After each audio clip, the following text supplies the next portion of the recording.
easiest time to travel with kids is when they are below 6 months. I've taken kids to Europe at varying ages. I know all about this. But I will tell you, my youngest, we're talking DEF-CON scenarios, like nightmare travels.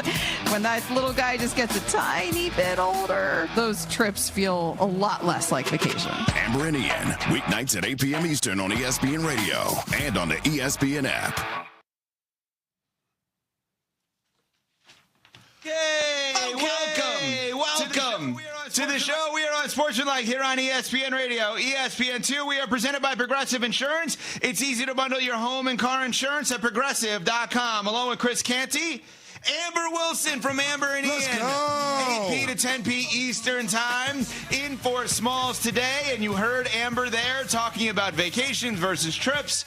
And Evan Cohen with you as well. CC, Amber Wilson didn't have a vacation nor a trip last night. Thank God everything's okay. But how was your night last night, Amber? Well, first of all, this is a vacation getting to hang out with you guys. Thrilled to be here. But last night, not so much. My son decided, my 7-year-old son, decided it was a great night to crack his head open. Now, it was, in my opinion, in Mommy's opinion, it was jumping on the couch. My son later told me it was jumping onto the couch, so it doesn't actually count as jumping on the couch, which he knows he's not supposed to do. But Canty, this is life as the parent of a boy. So Mazel, I know yours is, 7 months, 8 months old now, and this is that life, man. He is fine. There was an ambulance involved. We did go to the hospital. We got some staples. We got some stitches. We're good as new. I can tell, based on your recount of the story, that your son is absolutely the son of an attorney. Because Two attorneys.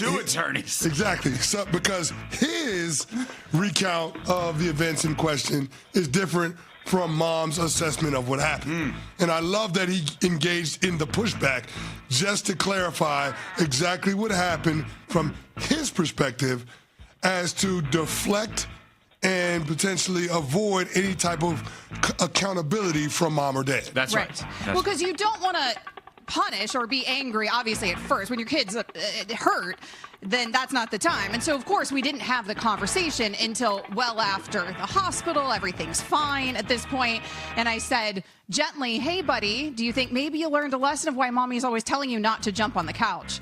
And he gave me a pretty good counter argument. And I have to admit, his logic was not flawed. I really didn't have much of a comeback, and apparently his lesson was not learned. Now, Evan, what I find fascinating is that my son can't walk, he can't crawl, yet he loves to jump on the couch. Okay, already. You're going to have to explain that. It's not hard. It's not hard to explain. He climbs? No, not even climbs. If I'm holding him and he's near the couch, he will leap onto the couch. He will throw his entire body head first onto the couch.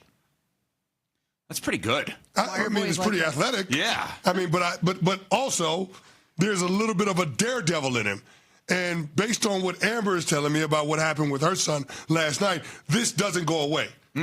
So how do you manage that, Amber? You don't. You never manage any. You don't? That's all hell. You don't manage any of it?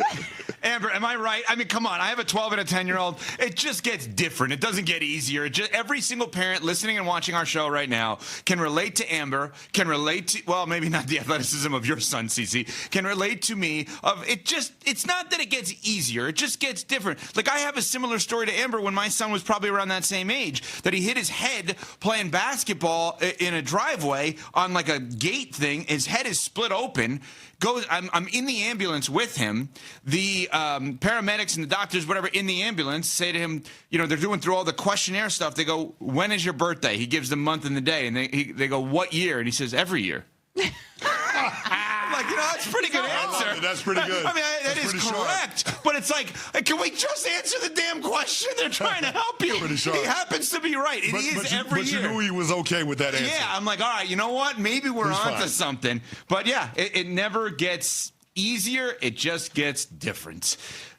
Hi, Amber. Welcome. What a way to start here with Amber's son. Thank God he is okay. I got to tell another quick story. It is about, 10:01 a.m. Eastern time yesterday. We get done with the show. We're sitting here, and after every show, we have a meeting. We talk about the show. We talk about the next day's show, and we're kind of lining things up. There's a couple of things we got to record for the promotional commercials that we air during ESPN Radio.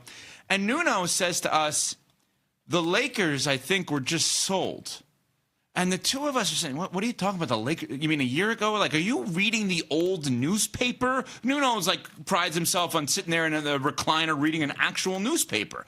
We're like, you must be reading something new, like old. And he said, no, it's coming across the newswire. I said, all right, let me reach out to somebody in Los Angeles about this. I text the person. Person says, I don't know what you're talking about. I said, Ramona Shelburne has it. He says, I think she must have been hacked. I said, I don't think she was hacked. I'm looking at it right now. And all of us sat here stunned that a year or so after your squad, CC, the Los Angeles Lakers were sold to billionaire Mark Walter, who also owns the Dodgers. Basically, a year later, they were sold to Josh Kushner and Bob Iger, former CEO of Disney. This building that we are in is the Bob Iger building, currently a phenomenal CEO of Disney for all these years, for a $12.5 billion valuation. I say valuation because that is not what they're paying, because they own roughly 78% of the team. The Buss family still owns some of the team as well as other investors. But the Lakers, after being valued at $10 billion in 2025, in 2026 at $12.5 billion. And I'm going to say something, because the more you understand this and the more you think about this, the crazier it becomes relative to the quick turnaround and how many names are attached to this story. I'm just going to give you the list of people that easily can be connected to this sale. It's the most interesting thing we've ever seen in terms of a sale in sports. Here's the names of people or places or things that can be connected. Ready? Yep. The LA Dodgers, the Los Angeles Lakers, the NBA, Adam Silver, President Trump, Jared Kushner, Josh Kushner, Jeannie Buss, Mark Walter, Magic Johnson, Chris Paul, Bob Iger, Disney, LeBron James, and FIFA can all be tied within one line to this sale. 1 degree of separation, yep. Think about that for a second, CC. Amber, this is insane how quickly this came together. Ramona reported that it came together on Sunday. Here's what she had to say. Ramona Shelburne, ESPN NBA Insider on First Take.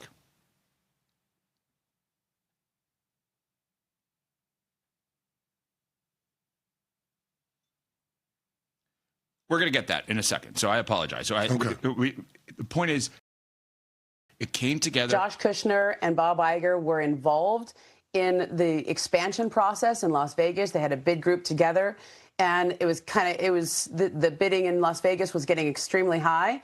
At some point, they looked around and said, why are we bidding on an expansion team? Before we do this, let's call and see if the Lakers are available. They live in Los Angeles. Obviously, Bob Iger used to run our company here. And is an avid NBA fan. He used to sit courtside at Clipper games all the time.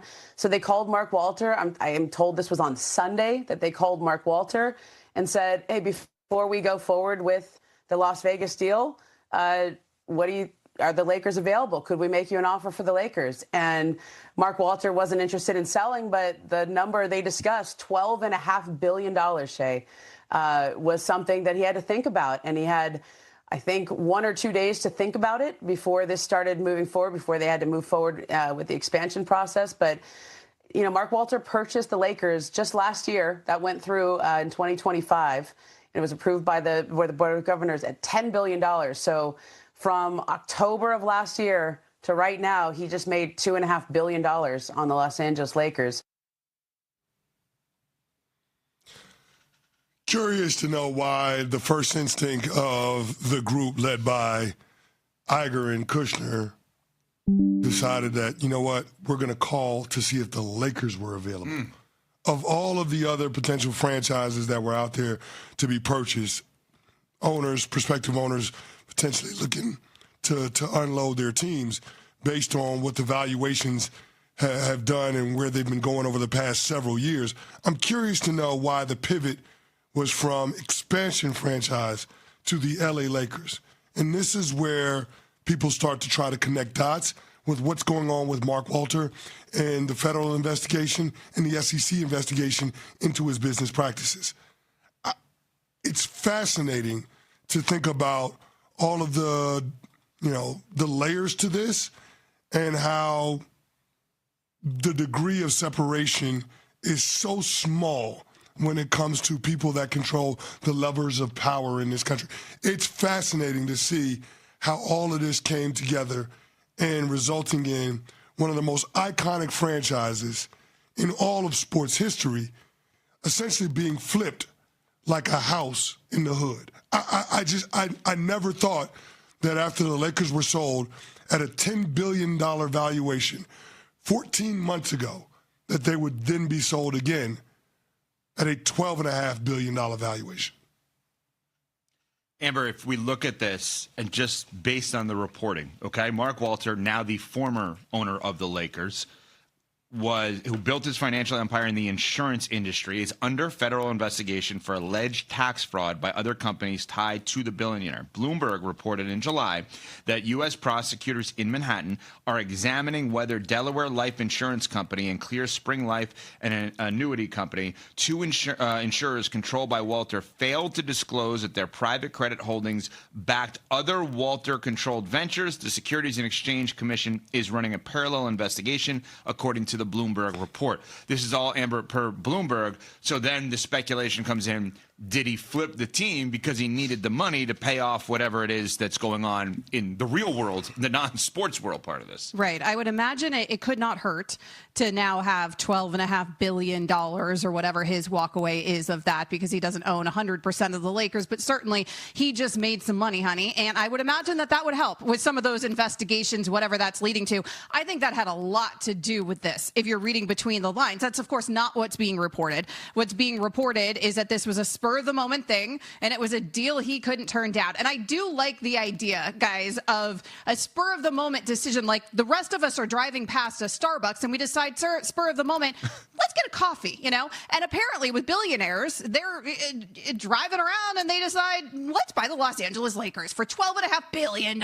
Like that's a spur of the moment decision for these people. I have a hard time believing that. I don't know. I don't have that kind of money. I have a hard time believing if I operated in that world, though, that I would make those sorts of spur of the moment decisions. I would imagine that maybe Kushner and Iger had some sort of idea that it would be beneficial to Mark Walter to sell the Lakers. And so maybe the Lakers were sort of secretly for sale. That's all complete speculation on my part.